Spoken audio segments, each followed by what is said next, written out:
Hello everyone.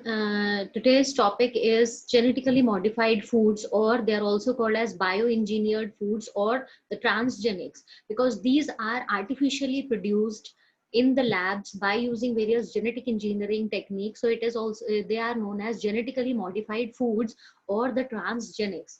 Okay, and the other word is bioengineered foods because they are produced by the genetic engineering tools or the techniques by using the various biotechnological tools. In order to make the GM foods, the organism's DNA is modified or altered via the genetic engineering technique. So the organism's DNA is modified or it is altered by either inserting one or few genes into the genome of an organism from some other sources. That is why they are known as the genetically modified, because they are modified or they are altered. Their genome is modified. Okay, they are altered. They are known as genetically modified foods. Commercially, in GM foods, the genetically modified foods, they have been first started in the year 1994, and in India, commercially, the tomato variety, that the name of the tomato variety, that was Flavor Saver, in the year 1994. This was developed by using the genetic engineering technique, and the trait that was used for developing this variety, that was for delayed ripening of the tomato. So the firstly it was commercialized in the year 1994, and the first variety that was developed from tomato crop was Flavor Saver variety for the delayed ripening trait. Generally it is done, mostly the genetically modified foods, they are produced in the cash crops like cotton, corn, canola, soybean, etc. And mostly these GM foods are produced for the herbicide tolerant. Okay, they are used for the tolerance against herbicides, insecticides, etc. Generally, these genetically modified foods, because they are artificially produced, means we are modifying the genome of an organism. So there are certain regulatory authorities which are responsible for monitoring any rules and regulations should not be violated.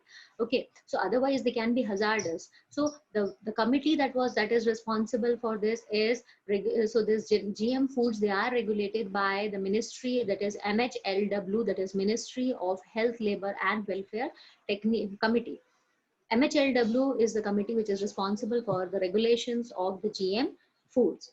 In India, you all must have heard about the BT brinjal. So there is a lot of controversies related to the BT brinjal. Now, the BT brinjal is not commercially acceptable in India. It is not yet commercially acceptable in India. However, it has been accepted in most of the countries like Bangladesh, etc.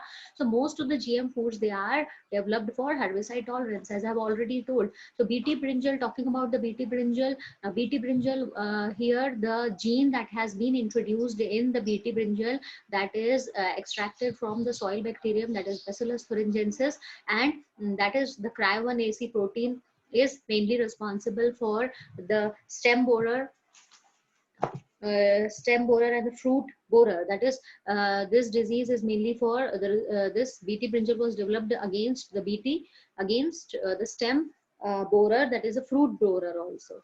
Okay, so not yet in India, it has not been acceptable till yet. Now in order to summarize the process of what happens in the genetic engineering or the GM foods is, because these are here we are doing the genetic modifications or the alterations in the genome of an organism. Either we are inserting the gene from another organism, etc. So these techniques, they are genetic engineering techniques, they are done in the lab. So a lot of lab testing is involved in this.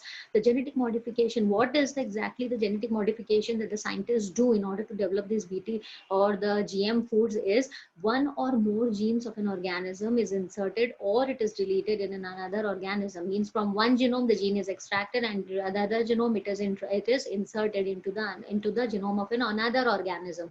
Okay, so we can say that it is an intergeneric transfer taking place here. So this technique is done in the lab, and the seeds, the GM seeds, they are developed, which have inherent, means that particular trait, that is either the herbicide tolerant or the insecticide tolerant or the delayed ripening. These genes are inserted inside the seeds only. So nothing, the farmer has to do nothing. He just have to sow the seeds normally.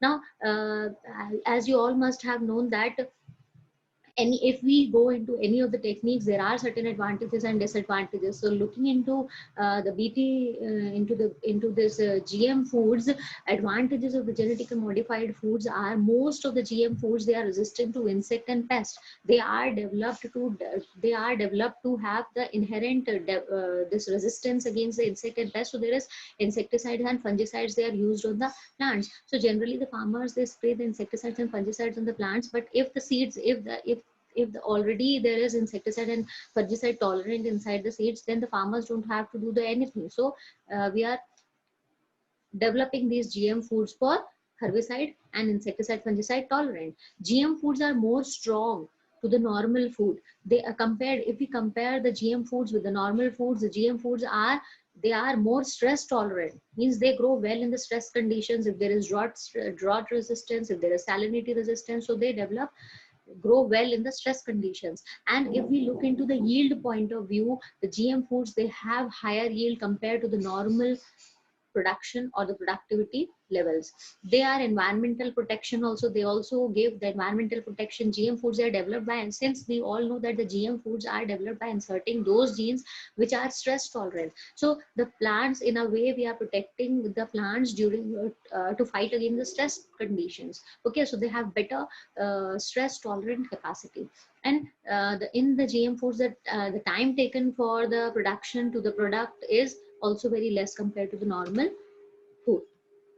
Now there are certain disadvantages also related to the GM foods, because there is a lot of controversies related to the GM foods nowadays, because those foods which are like cotton is the best example of the GM foods, where where the BT nowadays the BT cotton is commercially acceptable, and almost 99% of the farmers, they are growing the BT cotton seeds, because it is resistant to the bollworm and the pink bollworm, which was causing a lot of hazard earlier, and leading to even the suicidal attempt by most of the farmers in the Maharashtra. So after the introduction of the BT cotton, the yield level of the cotton has increased many fold.